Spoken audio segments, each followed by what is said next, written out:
Nick speaking, and welcome to this video. Right, an update for my Get It Painted challenge. I'm painting this Eldar Flyer.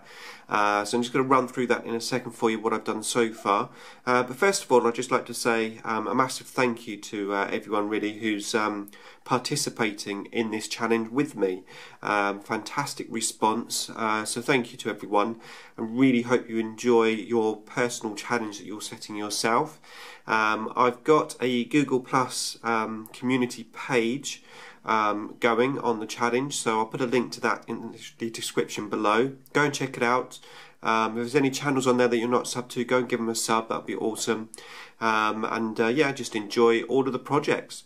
So yeah, I've been doing the base coats for my flyer, and as usual with my purple, I'm starting with Hormagaunt's purple base, which I find I have to use because I've got that white undercoat, and then if I put the light purple over the top of the white, it comes out horrible, and it really does need the base coat. So that's what I'm doing at the moment.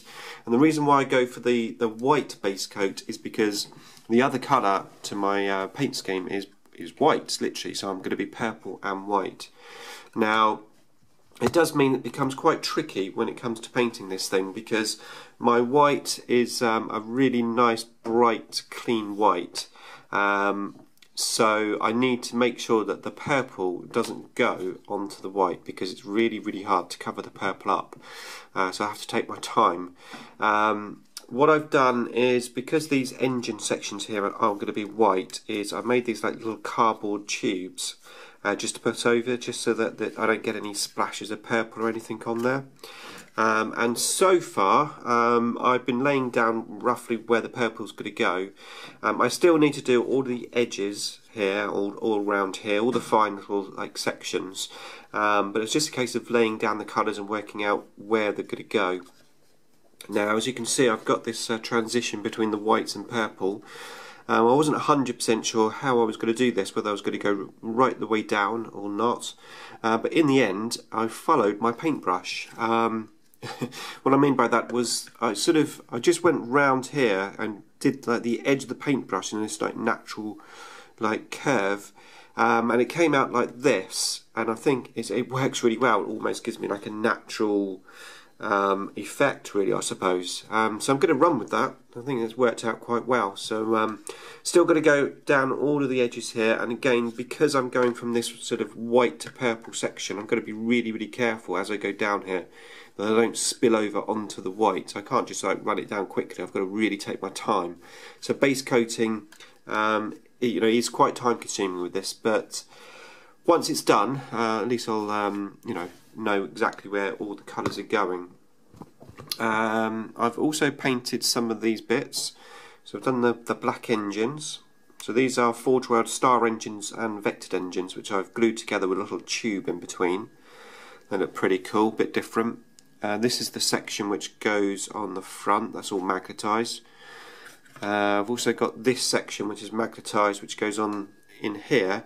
Not 100% sure how I'm going to paint this yet, so I thought I'd going to get all the edges done of the flyer and then put this into place and then work out which section is going to be white and which one's going to be purple. And of course I've base coated this section, which has the option to go on there if I want it, and the turret section. Now, if you haven't seen the previous videos on this, this section here is all green stuffed in, and I put this crystal on the top because originally the gun is supposed to go on there. But I did magnetise it because at least it gives me the options to just do something different. If Eldar should happen to get a different flyer of some description with a big gun on, this is magnetised and I could maybe convert it up, you know, make it a bit more future proof as such. I've also base coated the cockpit just there. So still a lot of work to do. Still got to obviously finish up base coating. That's my #1 priority before I can start putting on the second coat of purple. Okay, so that's where I'm up to. Not a bad start, but still a lot of work to do. Right, okay, so that's it for me. Watch out for the next video, and I look forward to continuing to watch your projects.